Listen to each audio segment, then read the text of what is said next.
Salam. Kita pagi untuk kita semua. Puji Tuhan karena pada pagi ini kita sama-sama menyatakan kesyukuran kita kepada Tuhan karena kita sudah sekian lama, ada berapa puluh tahun kita sudah merdeka dalam negara Malaysia. Jadi sebelum kita belajar dari firman Tuhan, ada dua perkara yang saya mau sampaikan.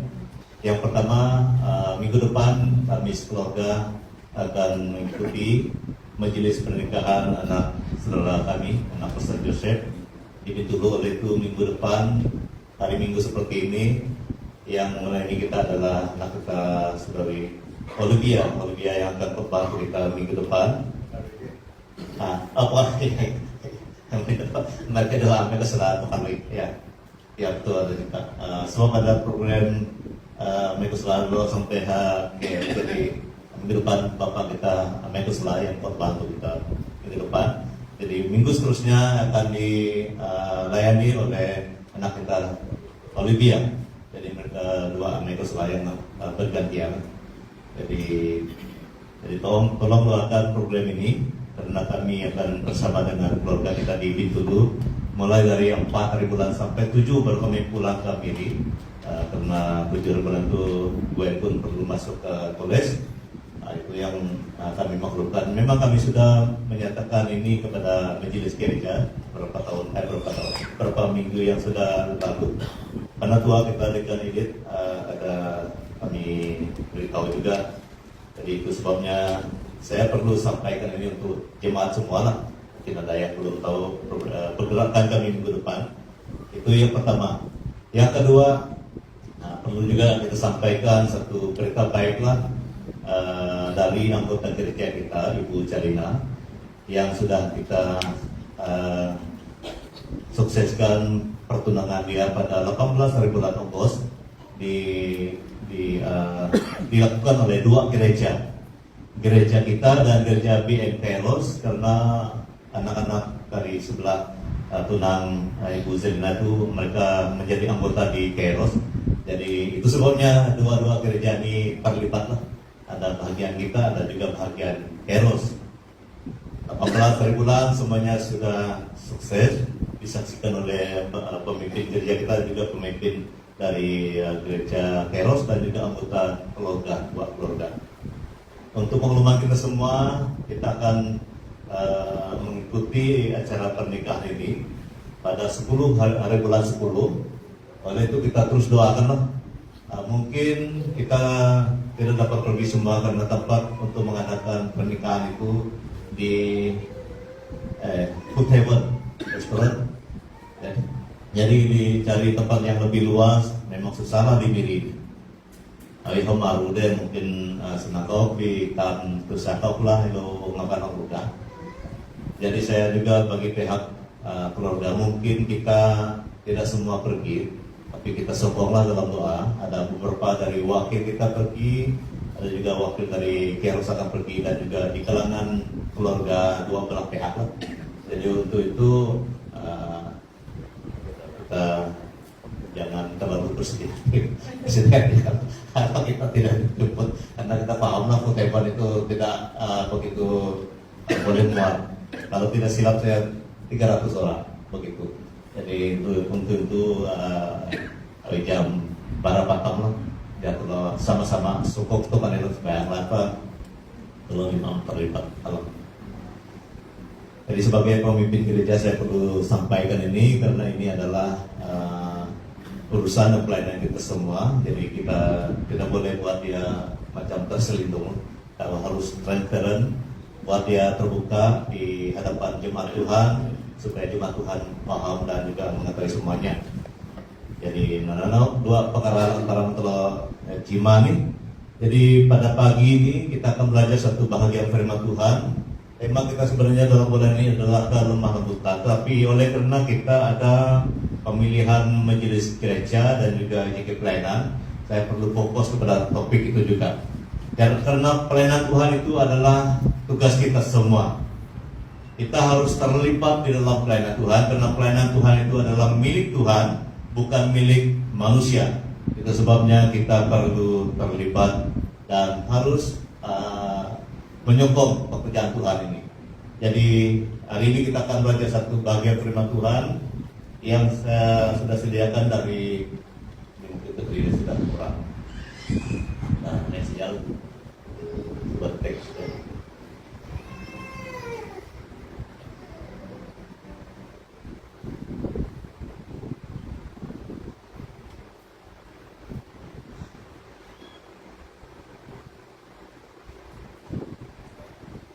Oke. Kisah Para-Rasul 6 1 sampai 7. Kisah Para-Rasul 6 ayat 6 pasal 6 ayat 1 sampai 7. Firman Tuhan berkata demikian, pada masa itu ketika jumlah murid makin bertambah, timbullah sungut-sungut di antara orang-orang Yahudi yang berbahasa Yunani terhadap orang-orang Ibrani, karena pembahagian kepada janda-janda mereka diabaikan dalam pelayanan sehari-hari. Berhubung dengan itu, ke-12 Rasul itu memanggil semua murid berkumpul dan berkata, kami tidak merasa puas karena kami melalaikan firman Allah untuk melayani meja. Karena itu, saudara-saudara, pilihlah 7 orang dari antaramu yang terkenal baik dan yang penuh roh dan hikmat, supaya kami mengangkat mereka untuk tugas itu, dan supaya kami sendiri dapat memusatkan pikiran dalam doa dan pelayanan firman.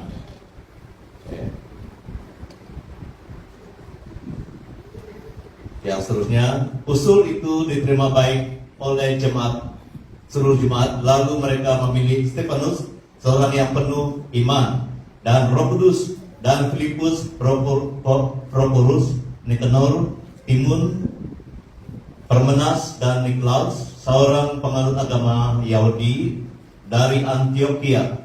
Mereka itu dihadapkan kepada rasul-rasul. Lalu rasul-rasul itu pun berdoa dan meletakkan tangan di atas mereka. Firman Allah makin tersebar dan jumlah murid di Yerusalem makin bertambah banyak. Juga jumlah besar imam menyerahkan diri dan percaya. Kita akan belajar bagian ini bersama-sama. Ini merupakan satu gerakan yang terjadi di kalangan orang Yahudi bersama dengan rasul-rasul. Karena pada masa itu orang yang percaya semakin ramai. Jadi 12 rasul ini tidak sempat melayani semuanya, karena ada 2 pelayanan pada masa itu yang penting. Yang pertama itu pelayanan kebajikan, melayani orang-orang yang perlu kebajikan, makanan, minuman, pakaian dan sebagainya. Itu pelayanan kebajikan, dan itu juga pada masa itu diurus oleh rasul-rasul. Dan pelayanan yang kedua itu adalah pelayanan doa dan pemberitahuan firman Tuhan. Itu juga diurus oleh rasul-rasul. Jadi memang mereka terlalu sibuk pada masa itu sebabnya Rasul Petrus dan teman-teman membuat satu usulan, perlu kerjasama. Jadi perlu kerjasama dalam pelayanan Tuhan. Sejak Rasul sampai hari ini perlu ada kerjasama. Kalau kita melihat Rasul-Rasul itu adalah orang yang pertama dipilih oleh Tuhan Yesus, pun tidak dapat melayani dengan timnya sendiri, 12 orang. Begitu ramai orang Yahudi. Jadi sistem ini perlu kita perhatikan, karena sistem ini adalah dilakukan sampai hari ini. Rasul-rasul ini sama tugasnya dengan reverend, pendeta, dan pastor-pastor. Kebanyakan kami memberitakan firman Tuhan dan doa. Dan kami juga tidak dapat membuat kerja yang lain, sepertinya kebajikan dan sebagainya. Kita perlukan majelis gereja, kita perlukan EJK pelayanan wanita, PKK, dan juga muda-mudi. Itu sebabnya dalam gereja Injili ada pembagian tugas. Puji Tuhan, dalam bulan ini kita sudah mengesahkan barisan pemimpin gereja kita. Jadi beliau juga bersama, PKK juga begitu. Hanya tinggal satu, muda-mudi. Kita tunggu masa yang sesuai lah. Kita uruskan satu tim itu. Tetapi tim yang besar ini majelis gereja, EJK PKK, EJK PW, EJK PKK, dan itu yang sudah kita sahkan.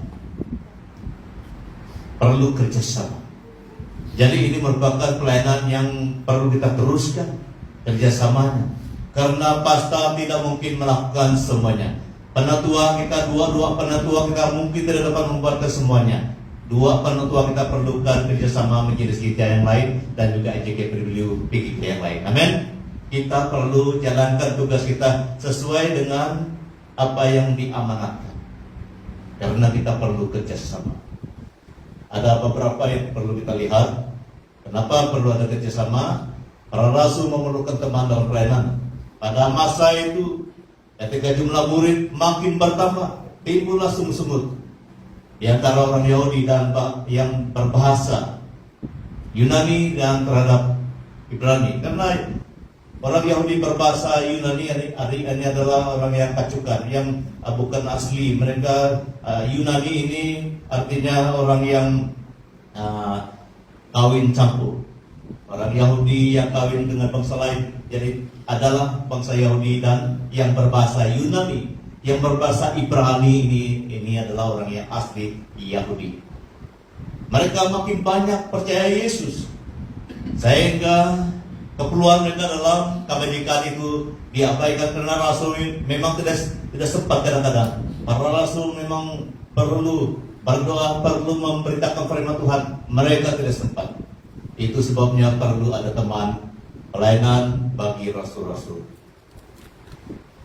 Jadi pelayanan meja, kata firman Tuhan, pelayanan meja itu adalah hal secara jasmani. Pelayanan secara jasmani ini perlu ditolong oleh 7 orang. Karena pelayanan rohani, yakni firman Tuhan dan doa itu perlu fokus daripada para rasul. 2 pelayanan ini perlu dilakukan oleh 2 badan yang penting. Pelayanan rohani dikerjakan oleh rasul-rasul, pelayanan meja ataupun pelayanan jasmani ataupun kebajikan harus ditolong oleh 7 orang yang sebentar dipilih. Sama juga dengan kita. Kita sudah menetapkan siapa yang pegang majelis gereja, EJK pelayanan PW, EJK pelayanan PKK, dan pengemudi. Karena itu perlu ada yang mengisi pelayanan itu. Karena masing-masingnya diperlukan. Tidak mungkin saya dan juga penatua ini terus kontrol semuanya sampai sekolah minggu, tidak mungkin. Jadi kami perlukan hikmat daripada hamba Tuhan yang lain untuk menjaga sekolah minggu. Sampai Tuhan Yesus datang kedua kalinya, kita perlu kerjasama. Karena ini merupakan satu hal yang perlu dilakukan oleh banyak orang, tidak boleh dilakukan oleh sebagian orang. Karena kita perlu melayani dengan karunia yang ada pada kita. Karena Tuhan memberi karunia. Karunia ini adalah perlengkapan daripada Tuhan untuk menolong kita dalam pelayanan. Itu artinya karunia. Demikianlah kita mempunyai karunia yang berlain-lainan menurut kasih karunia menurut apa yang Tuhan pandang tepat pada kita. Itu artinya menurut kasih karunia, bukan menurut permintaan kita, bukan menurut kemauan kita, tapi menurut kasih karunia, menurut apa yang Tuhan pandang tepat pada kita semua. Jika karunia itu adalah untuk bernubuat, baiklah ia melakukannya sesuai dengan iman. Bernubuat artinya menyampaikan berita daripada Tuhan kepada jemaat, kepada orang lain. Itu artinya bernubuat. Kita kenal firman Tuhan, kita sampaikan, itu juga bernubuat. Tapi kita harus lakukan itu dengan iman, kepercayaan, kebergantungan kepada Tuhan, bukan melakukannya dengan hati yang kosong, dengan hati yang tidak punya kebergantungan kepada Tuhan, tapi perlu dilakukan dengan iman. Ada rupa-rupa karunia, tetapi satu roh. Ada rupa-rupa pelayanan, tapi satu Tuhan. Dan berbagai-bagai perbuatan ajaib, tetapi Allah yang satu mengerjakan semuanya dalam semua orang. Puji Tuhan. Apapun pelayanan kita lakukan, baik dia memimpin dalam pujian penyembahan seperti pagi ini, baik dia mengajar sekolah minggu, baik melayani PW dan sebagainya, semuanya adalah dari Tuhan. Dan Tuhan yang sama yang memakai kita, yang mengawal kita, yang menolong kita dalam semuanya. Itu sebabnya kita harus lakukan tugas kita sesuai dengan karunia apa yang Tuhan sudah percayakan. Yang kedua, kenapa kita perlu kerjasama dalam pelayanan Tuhan? Karena kita perlu mencari orang yang mau melakukan itu, dan tepat. Dan nanti kita akan belajar apa yang dikatakan terkenal baik itu. Karena itu saudara-saudara, pilihlah 7 orang dari antaramu yang terkenal baik, yang penuh roh dan hikmat, supaya kami mengangkat mereka untuk tugas itu. Dan supaya kami sendiri dapat memusatkan pikiran dalam doa dan pelayanan firman. Perlu mencari orang yang terkenal baik, karena pelayanan ini adalah milik Tuhan. Karena pelayanan Tuhan ini adalah kudus. Pelayanan Tuhan ini adalah perlu ada pengorbanan. Kalau kita pilih yang kurang baik itu, nanti pelayanan akan kacau balau ataupun kacau, tidak akan berjalan dengan lancar. Firman Tuhan sudah mengajak kita, carilah yang tidak sempurna. Ini bukan sempurna, ini terkenal baik. Kita semua ini terkenal baik karena kita sudah percaya pada Yesus. Sekalipun kita tidak sempurna, termasuk saya tidak sempurna. Jadi itu yang perlu kita bezakan. Terkenal baik ini, kita semua ada potensi itu. Terkenal baik karena kita semua percaya. Itu sebabnya kita boleh memilih siapa majelis gereja, siapa jikit pelayanan, karena kita ada potensi terkenal baik. Kenapa dia katakan penuh roh? Penuh roh itu adalah orang yang percaya dan dimeteraikan dengan Roh Kudus. Itu artinya penuh roh. Kalau kita melihat daripada bagian yang Efesus 1 ayat 13 itu, penuh roh. Apabila seseorang yang percaya kepada Tuhan ditandai, dimeterai dengan Roh Kudus. Kamu baca Efesus 1 ayat 13. Efesus 1 ayat 13, semua orang yang percaya ditanda ataupun dimeterai dengan roh, itu artinya penuh roh. Kita semua adalah penuh roh karena kita orang Kristen, karena kita adalah orang percaya, kita adalah orang yang penuh roh. Amin. Kita harus percaya kita adalah orang yang sudah dipenuhi dengan Roh Kudus itu. Kitalah yang dipercayakan oleh Tuhan. Kitalah yang dapat mengerjakan pekerjaan Tuhan karena kita penuh roh. Ditanda dengan Roh Kudus karena kita percaya dan berhikmat. Memang kita akan berhikmat karena roh Tuhan dan firman Tuhan di dalam kita. Itu sebabnya dalam Filipi 4 ayat 5 katakan, hendaklah kebaikan hatimu diketahui semua orang. Tuhan sudah dekat. Jadi jangan kita tunda-tunda untuk melayani Tuhan. Nyatakanlah pengorbanan kita, kebaikan kita dalam pelayanan, karena Tuhan sudah menyelamatkan kita semua. Memang pelayanan ini tidak semudah yang dipikirkan, tapi kita mau melakukannya. Apapun tugas itu, apapun pelayanan itu, karena kita mau menyatakan kebaikan hati kita kepada Tuhan, kepada sesamanya kita, karena Tuhan sudah menyelamatkan kita. Yang jatuh di tanah yang baik, itu ialah orang yang telah mendengar firman itu, menyimpannya dalam hati, dan baik mengeluarkan buah yang baik. Itu adalah kita. Kita rindu supaya Tuhan terus menyirami hati kita dengan firman-Nya. Karena dari firman Tuhan itulah kita akan meningkat dan terus meningkat menjadi orang yang disempurnakan oleh Tuhan. Dari sanalah kita terus menjadi orang yang terkenal baik, penuh roh, dan berhikmat. Jadi berhikmat ini Tuhan akan menambahkan kebenarannya dalam hati dari Tuhan kita, sehingga kita berhikmat. Dan itu bukan sempurna, tapi kita dilengkapi dengan hikmat Tuhan menuju kepada kesempurnaan. Itu adalah orang yang terkenal baik, penuh roh, dan berhikmat. Itu adalah kita semua. Kita harus bangga karena kita sudah dipercayakan oleh Tuhan dalam banyak-banyak tugas itu. Walaupun sepertinya simpel, tapi di hadapan Tuhan itu adalah tugas yang besar. Guru sekolah minggu adalah tugas yang sangat mulia, sangat besar. Begitu juga dekan-dekan yang lain, EJK PBU dan EJK yang lain. Seakan-akan dipandang orang itu saya akan tidak begitu besar, tapi sebenarnya di hadapan Tuhan itu sangat besar, sangat mulia. Itu sebabnya kita harus semangat melayani Tuhan, karena dari sanalah kita terus menjadi orang yang terkenal baik, penuh Roh Kudus. Roh Kudus akan terus pimpin kita dengan kuasanya. Orang yang baik mengeluarkan hal-hal yang baik dari perbendaharanya yang baik, dari hati kita yang baik. Jadi jangan kita tunda-tunda waktu lagi, terus melayani Tuhan, terus berhikmat bagi Tuhan, karena dari sanalah kita akan berkesempatan mengeluarkan hal-hal yang baik dari kehidupan kita yang percaya pada Tuhan Yesus. Ini berterusan sampai di akhir hidup kita akan dipakai Tuhan mengeluarkan hal-hal yang baik, karena kita selalu belajar perkara yang baik daripada Tuhan melalui firman-Nya. Jadi ingat, status kita adalah orang yang terkenal baik, penuh roh, dan berhikmat. Semua gereja Tuhan sebenarnya adalah orang yang terkenal baik, penuh roh, dan berhikmat. Itulah kita bergilir-gilir melayani Tuhan.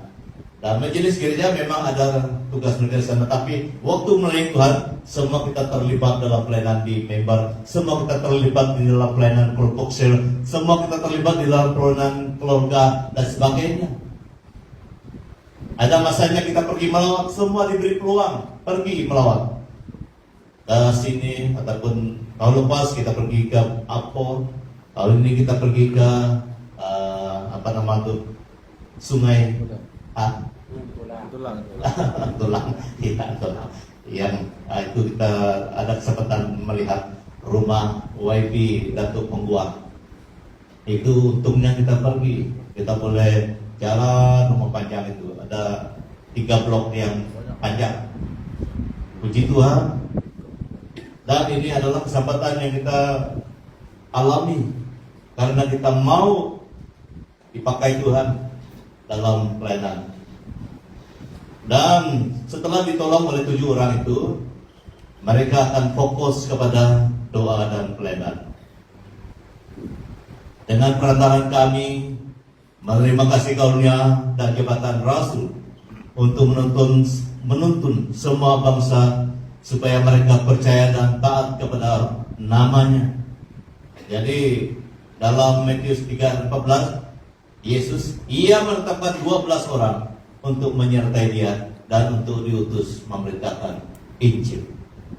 Jadi itu sebabnya rasul-rasul mau fokus kepada panggilan yang pertama itu. Karena mereka dipanggil untuk fokus berdoa dan juga memberitakan firman Tuhan kepada bangsa-bangsa. Itu sebabnya kita saling menyokong satu dengan lain. Pastor menyokong majelis gereja menyokong pastor, anggota gereja menyokong pemimpin-pemimpin yang ada dalam gereja kita. Itu adalah tugas kita, supaya masing-masingnya fokus kepada panggilan masing-masing. Dan kita harus saling menyokong satu dengan lain. Dan dalam Markus 16:20, mereka pun pergi memberitakan Injil ke segala penjuru, dan Tuhan turut bekerja dan meneguhkan firman itu, dan tanda-tanda menyertai. Jadi tugas kita adalah memberitakan firman. Yang meneguhkan kebenaran itu dalam hati manusia itu adalah Tuhan, bukan pastor, bukan pendeta. Tugas pendeta, tugas pastor adalah memberitakan firman, berdoa. Tetapi ada satu pribadi yang meneguhkan firman itu. Jangan lupa, itu adalah tugas Tuhan. Itu sebabnya kalau ada orang yang bertobat itu bukan hikmat ataupun kuasa pastor, kuasa pendeta, bukan. Itu adalah kuasa Tuhan. Tetap dari dulu sampai sekarang, sampai selama-lamanya, hanya satu pribadi yang berkuasa meneguhkan firman itu, yang berkuasa berkarya dalam hati manusia, itu adalah tetap Tuhan. Amin. Tetap Tuhan, bukan siapa-siapa. Jadi apabila kita mengenal firman, kita tahu tugas kita tahu peranan Tuhan juga. Tuhan tidak akan membiarkan kita seorang. Apabila kita memimpin pujian, Tuhan akan pakai kita. Apabila kita menginjil ataupun melakukan apa saja pelayanan, Tuhan akan menyertai kita semua. Amin. Tuhan akan menyertai kita semua. Jadi bagi majelis gereja yang mungkin baru masuk tim kita, jangan khawatir. Jangan khawatir karena Tuhan menyertai kita semua. Walaupun kita baru masuk ke dalam tim ini, tim majelis gereja, tim PKK dan PWK, jangan takut. Tuhan tetap menyertai. Tuhan tetap memakai kita semua. Jadi mari kita terus bersemangatlah melayani Tuhan. Yang ketiga, kenapa kita perlu bekerja sama dalam pelayanan Tuhan? Karena itu perlu dilakukan dengan apa yang Tuhan mau. Usul itu diterima baik seluruh jemaat. Lalu mereka memilih Stefanus, seorang yang penuh iman dan Roh Kudus, dan Filipus, Prokorus, Nikanor, Timun, Pamenas, dan Nikolaus, seorang penganut agama Yahudi dari Antioquia. Mereka itu dihadapkan kepada rasul-rasul lalu rasul-rasul itu pun berdoa dan meletakkan tangan atas mereka.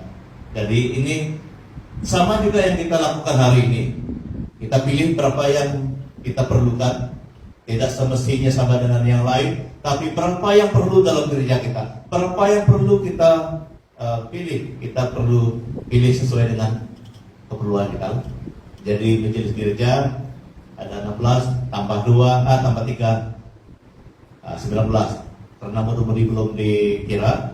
Yang dikira sekarang ini 16 yang sudah, tambah pengursi PWK, pengursi PKK 18.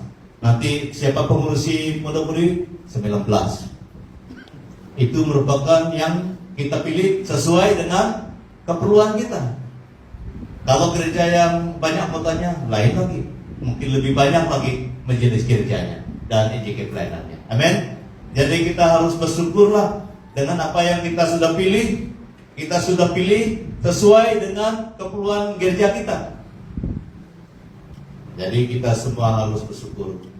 Karena majelis gereja, EJK pelayanan PWK, PKK, dan juga yang lain-lain nanti itu adalah orang yang memang kita sudah kenal dapat melakukan tugas itu. Penuh roh, kita semua penuh roh. Bukan kita yang pemimpin saja, semua orang Kristen. Jadi anggota gereja kita yang lain juga penuh roh karena mereka percaya kepada Tuhan Yesus. Jadi daripada kumpulan anggota gereja ini, kita pilihlah berapa yang kita perlu.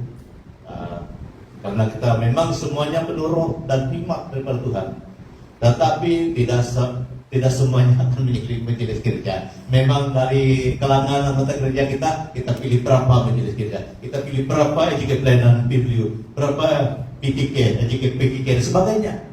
Dari kumpulan yang terkenal baik itu, yang penuh roh dan juga berhikmat itu, kita pilih berapa tim. Jadi kita harus bangga karena majelis gereja, EJK pelayanan, PWK, PKK, dan mudah-mudahan nanti kita harus kenal status kita. Apabila kita sudah dipilih, kita puji Tuhan. Tuhan masih memberi kesempatan. Dan kita harus percaya kita melayani Dia yang mengenal keperluan kita dan kekurangan. Memang ada kekurangan dan kelebihan masing-masing, termasuk saya. Memang ada kekurangan saya, memang ada kelebihan juga. Tetapi kita gunakan apa yang ada untuk memuliakan nama Tuhan. Amin. Jadi kita harus sadar itu. Siapapun pastor, siapapun pendeta, memang tidak ada yang semuanya full kebaikan. Memang ada kekurangan. Karena kita masih nama manusia. Kalau kita sudah naik ke atas nanti baru dia full sempurna. Selagi kita di bumi ini memang ada kekurangan, memang ada kelebihan. Siapapun dia, berapapun tinggi teologi dia, memang kita harus sadar itu. Tetapi kita harus puji Tuhan lah, karena kita sudah dipilih. Ini tandanya kita dipenuh roh itu. Efesus 1 ayat 13. Di dalam Dia kamu juga, karena kamu telah mendengar firman kebenaran, yaitu Injil keselamatanmu. Di dalam Dia, di dalam Yesus, kamu juga ketika kamu percaya dimeteraikan dengan Roh Kudus yang dijanjikannya. Siapa saja yang percaya? Semua orang Kristen adalah orang yang penuh Roh Kudus, karena kita semua percaya. Dari kumpulan orang yang penuh roh ini dipilihlah berapa majelis gereja, berapa EJK pelayanan PW dan PKK. Tetapi asalnya memang kita semua penuh roh. Semua orang Kristen. Dari kumpulan orang Kristen itulah kita pilih pemimpin kita. Kita harus bangga, walaupun kamu tidak majelis gereja, tapi kamu juga adalah orang yang dipenuhi Roh Kudus karena kamu percaya. Amin. Tidak semuanya, tidak hanya pastor, tidak hanya majelis gereja yang penuh roh, tidak. Semua orang percaya. Dengar baik-baik. Semua orang percaya kepada Tuhan Yesus Kristus adalah orang yang penuh Roh Kudus itu. Itu status kita. Yang kedua, mereka yang dipilih didoakan. Ini juga yang sudah biasa kita lakukan, didoakan. Hari ini pun kita sudah berdoa juga bagi pemimpin kita. Terlebihnya bagi pemimpin gereja kita sudah lakukan bersama dengan tim majelis daerah. 2 minggu yang lalu kita sudah ambil masa berdoa bersama-sama dan terus berdoa bersama-sama karena kita percaya Tuhan akan terus pakai kita. Karena prinsip itu diambil daripada Yesus sendiri. Yesus suka berdoa. Yesus selalu berdoa bagi orang, bukan saja orang sakit, tapi anak-anak pun didoakan oleh Tuhan Yesus. Lalu orang membawa anak-anak kecil kepada Yesus supaya meletakkan tangannya atas mereka dan mendoakan mereka. Jadi rasul-rasul melihat perbuatan Yesus, suka berdoa, suka mendoakan. Jadi rasul-rasul juga melakukan pelayanan itu. Dan kita juga hari ini melakukan pelayanan itu. Kita semua ada hak melakukan pelayanan doa. Bukan saja majelis gereja, bukan saja pastor yang melakukan pelayanan doa. Semua orang percaya. Amin. Semua orang percaya diberi kesempatan melakukan pelayanan doa. Tapi dalam bagian ini, siapa yang sudah dipilih, 7 orang dipilih itu didoakan oleh rasul-rasul. Itu waktu itu. Tapi waktu kita 16 orang majelis gereja dan juga EJK PKK sudah kita doakan. Karena kita percaya Tuhanlah yang akan memakai kita semua, termasuk kami pastor-pastor dalam pelayanan kita. Tuhanlah yang akan tolong kita semua. Jadi begitu juga Petrus pernah didoakan waktu dia dipenjarakan karena dikhianati oleh pemimpin orang Yahudi. Jemaat Tuhan berdoa bagi Petrus dan tangan Tuhan hadir menolong Petrus pada masa itu. Karena kesatuan doa itu terus terjadi. Dari dulu sampai hari ini, sampai selama-lamanya, kesatuan doa itu perlu kita pertahankan. Amin. Bersatu dalam doa. Dan kita lakukan itu juga setiap hari, malam hari Rabu. Dan juga pagi, seperti ini. Dalam persekutuan kelompok saya juga kita selalu lakukan itu. Jadi yang terakhir, kenapa kita perlu bersatu dalam pelayanan Tuhan? Karena ada yang membuktikan bahwa Tuhan bekerja dalam kesatuan kita. Mereka yang dulu sampai hari ini, firman Allah makin tersebar dan jumlah murid di Yerusalem makin bertambah banyak. Juga sejumlah besar imam menyerahkan diri dan percaya. Kita perhatikan, ini juga penting kita perhatikan. Firman Allah makin tersebar karena rasul-rasul itu sudah fokus memberitakan firman. Firman yang diberitakan itu adalah tentang pengajaran Yesus. Pengajaran Yesus adalah datang daripada dirinya sendiri. Dan pengajaran Yesus yang yakni firman Tuhan itu juga menjelaskan itu adalah pribadinya sendiri. Yang di 1 pada mulanya adalah firman. Firman itu bersama dengan Allah dan firman itu adalah Allah. Jadi Yesus menyatakan dirinya sendiri melalui pemberitaan Injil. Dan itu juga disampaikan oleh rasul-rasul. Mereka memberitakan Injil, oleh karena itu adalah pengajaran Yesus. Itu adalah jalan ketetapan daripada Tuhan. Dan firman itu juga yang kita beritakan hari ini. Itulah Yesus katakan, manusia hidup bukan dari roti saja, tetapi dari setiap firman yang keluar dari mulut Allah. Karena kamu telah dilahirkan kembali bukan dari benih yang fana, tetapi dari benih yang tidak fana, yang tidak sementara, tetapi oleh firman yang hidup, yang kekal. Jadi bukan dari benih yang sementara kita dihidupkan, tetapi dari benih yang kekal. Benih yang kekal itu adalah firman Tuhan. Benih yang hidup dan kekal itu adalah firman Tuhan. Itulah yang menyelamatkan kita. Itulah yang memberi kita satu pembaruan. Jadi dulu kita adalah orang yang tidak suka berdoa, tidak suka terlibat dalam pelayanan.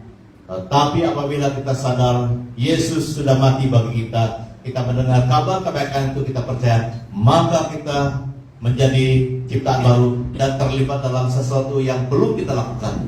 Itu adalah pelayanan Tuhan. Kita sama-sama dari dulu memang tidak di dalam pelayanan, termasuk saya. Tetapi apabila kita sudah diselamatkan dan kita sadar bahwa Tuhan pakai kita, dipanggil Tuhan dengan cara khusus, dan saya dipanggil ke sekolah Injil, dan saya harus setia dengan apa yang Tuhan mau. Sejak sudah kenal firman. Setelah kenal firman, firman itu mengubah hati, dan firman itu juga menuntun sehingga kita kenal apa yang Tuhan mau kita lakukan. Dulu sebelum saya menjadi pastor, saya tidak pikir saya menjadi pastor, karena saya adalah orang yang tidak suka ke gereja, tidak suka berdoa, tidak suka dengar firman, dan selalu ikut hati ke tempat yang lain. Itu adalah hidup saya dulu.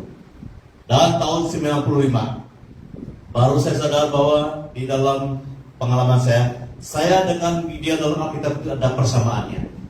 Saya ulangi pengalaman saya waktu kenal Tuhan dalam Teguh Aku Mahing Pare, waktu saya mengirim padi dengan mak saya di kampung. Ini betul-betul macam sudah ditetapkan oleh Tuhan. Memang ditetapkan oleh Tuhan. Pengalaman saya dengan pengalaman Gideon dalam Alkitab itu, saya waktu saya mengirim padi, karena saya suka tolong mak saya dulu, tumbuk padi pun selalu ikut dia. Mahing Parenan ada berapa kali waktu saya sekolah di kampung dulu. Dan waktu itu saya tolong dia, kami dua saja dalam pondok padi itu, kami milik Mahing Pare. Dalam hati saya, kamu perlu Tuhan. Kamu perlu Tuhan dan kamu perlu pertolongan Tuhan dalam hati saya. Pada waktu itu saya tidak tahu itu adalah bisikan Roh Kudus. Waktu itu saya terdiam. Siapa yang bekerja dalam hati saya? Apa yang dalam hati saya sekarang? Awi jam semawana bekerja karena awi jam nganiham. Dalam karena pun ini. Kenapa dalam hati saya seperti ini? Kamu perlu Tuhan. Kamu perlu pertolongan Tuhan. Saya diam berapa menit, saya masa berpikir kenapa dalam hati saya seperti ini. Sudah selesai dalam tugas kami dua, malam itu saya beritahu mendiam bapak dan juga ahli keluarga saya. Dalam hati saya menyatakan bahwa saya perlu Tuhan. Waktu itu keesokan harinya 2-3 hari lepas itu saya pergi jumpa pastor kami, Pastor Julian. Dia sudah dipanggil Tuhan. Dia pastor kami pada waktu itu. Nah, jumpa dia konseling saya. Sampai saya dibaptis. Waktu kami dibaptis tidak seperti orang sekarang, ramai-ramai yang tulis nama, tidak. Waktu itu saya satu orang saja yang dibaptis di kampung saya. Dan setelah jumpa pastor itu, dia katakan, hari minggu ini kamu harus nekring onan. Bahasa Petina di kampung Lopana itu. Kamu tahulah orang masuk waktu itu, ramai juga waktu itu. Tapi saya satu orang yang pergi. Waktu berdiri di halayak ramai orang jemaat Tuhan waktu itu, saya tidak banyak cakap. Saya katakan, saya minta maaf lah pada kamu semua, dan saya perlu terima Tuhan. Cipal itu saya turun. Minggu depan baru saya dibaptiskan. Satu orang. Nah, sistem kami ajakan apa? Minggu ini nekering bersaksi ke dalam pelayanan itu, karena aturan pelayanan tidak terus dibaptis. Minggu depan baru baptis. Satu orang. Waktu kamu lihat coba kamu cek dalam Alkitab tentang Gideon itu. Dia mengirit gandum. Waktu dia mengirit gandum baru Tuhan panggil dia. Saya pikir-pikir ada persamaan. Saya pilih nama Kristen saya Gideon itu pun tidak hanya kebetulan. Tapi saya pilih begitu saja karena saya minat nama itu. Waktu saya banding pengalaman saya dengan Gideon itu ada persamaan. Kami sama-sama dipanggil Tuhan waktu mengerjakan hasil ladang. Saya mengerjakan hasil padi, dia mengerjakan hasil gandum. Jadi itu sebabnya saya mau memberitakan firman, karena saya tahu firman itu sudah bekerja dalam hati saya. Dan yang terakhir, karena firman itu dikabarkan ke seluruh dunia, jumlah orang bertambah, termasuk imam-imam yang memberontak pada masa itu. Dan setiap hari mereka melanjutkan pengejaran mereka, baik Allah dan rumah-rumah orang memberitakan Injil tentang Yesus. Dan pada masa itu jumlah murid bertambah.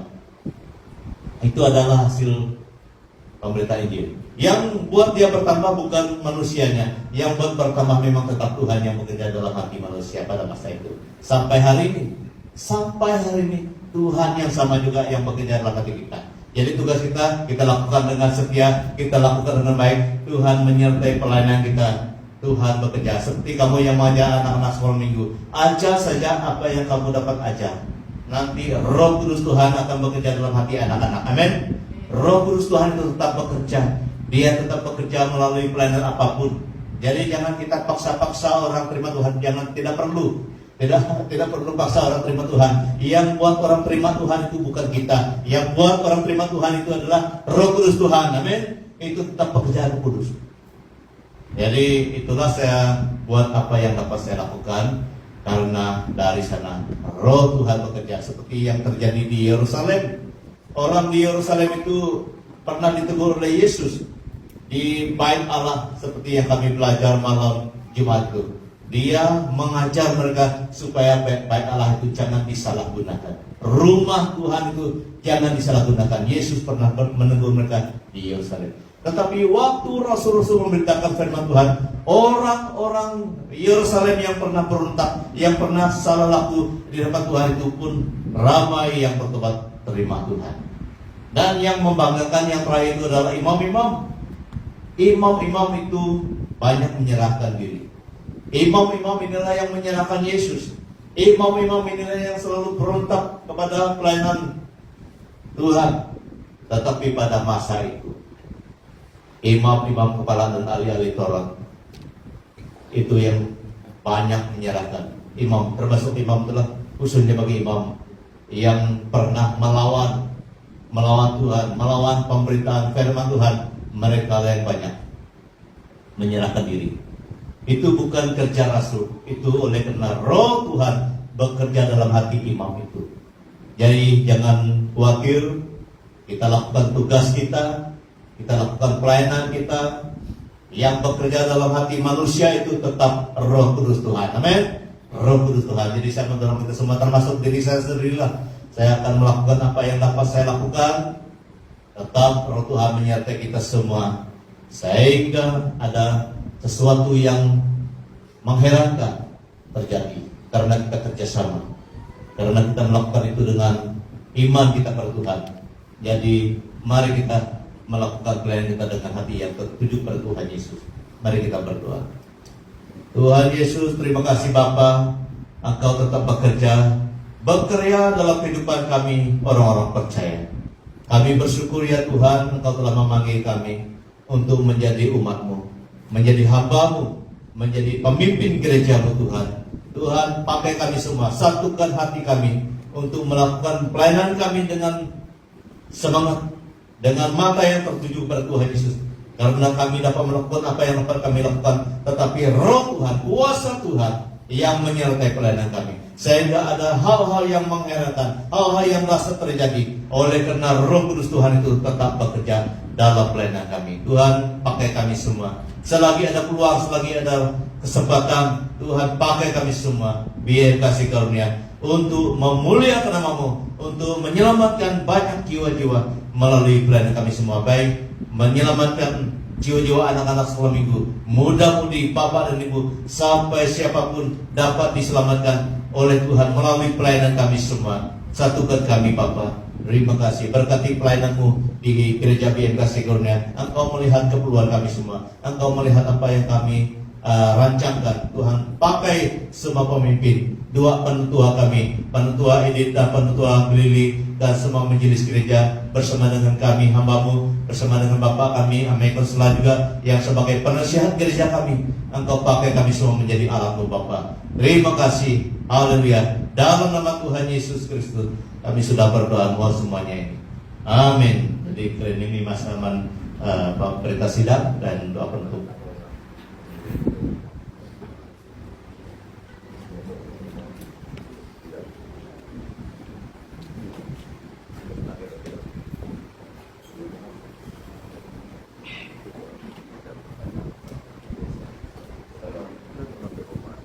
Salam, selamat pagi. Terima kasih Pastor dengan perkongsian firman Tuhan tadi. Juga yang pagi ayat tadi. Sebelum saya baca ini, saya ada satu sharing lagi, bukan sharing lah. Yang saya tengok lah dalam pasal Pastor tadi sebut tentang roh untuk orang Kristen. Saya ada tengok satu video, saya ada tengok dua orang lah. Dia ini bekas pengamen cetak yang kedua ini. Masing-masing itu berkata, kalau orang Kristen